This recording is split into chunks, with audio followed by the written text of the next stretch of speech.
Hello friend, welcome to my channel Ratna kitchen food cooking. কেমন আছো তোমরা? আশা করি ভালো আছো।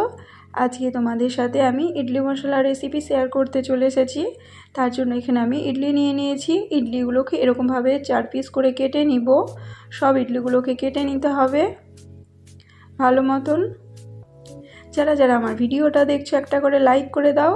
আর দেখো এখানটা আমি সব ইডলিগুলোকে কেটে নিয়েছি। এবার একটা ননস্টিকের কড়াই নিয়ে নিয়েছি। কড়াইটা আমার গরম হয়ে গেছে। এবার অয়েল দিয়ে দিব, রিফাইন্ড অয়েল। এমনি নর্মাল ইডলিটা অতটা ভালো লাগে না, কিন্তু ইডলিগুলোকে এরকমভাবে একটু মশলা ফ্রাই করে নিলে খুবই টেস্টি লাগে খেতে। এবার তেলটাকে চারিদিকে কড়াইয়ের ওরকমভাবে লাগিয়ে দিতে হবে যাতে ইডলিগুলো সাইডে না লেগে যায়। এবার দিয়ে দিলাম জিরা আর সরষা দিয়ে দিলাম, আর দিয়ে দিব কিছু কারি পাতা। এবার একটু নেড়ে নিব।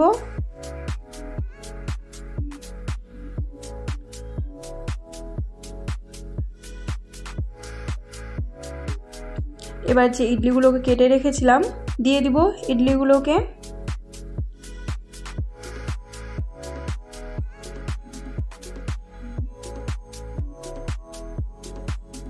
এবার ভালো করে নেড়ে নিব।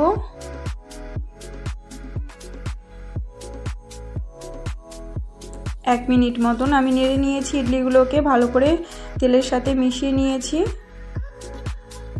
আর একটু ফ্রাই করে নিয়েছি। এবার দিয়ে দিব আমি কিছু মশলা।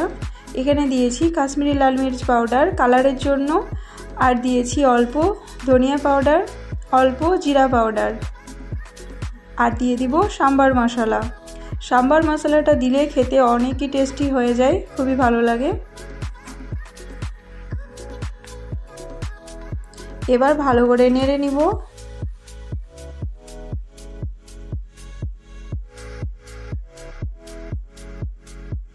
আমি তারপরে 3 মিনিট মতন ফ্রাই করে নিয়েছি, আর পরিমাণ মতন লবণ দিয়ে দিব। আর এতে বেশি কিছু লাগবে না, দরকার নেই।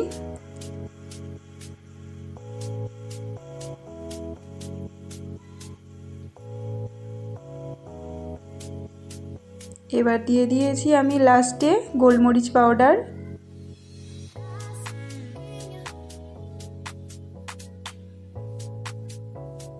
এবার ভালো করে নেড়ে নিব, তাহলে আমার রেডি হয়ে যাবে আজকে মশলা ইডলি।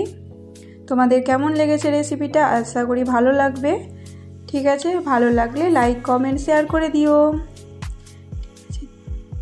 আবার দেখা হবে তোমাদের অন্য কোনো ভিডিওতে। টাটা, বাই বাই, ভালো থেকো।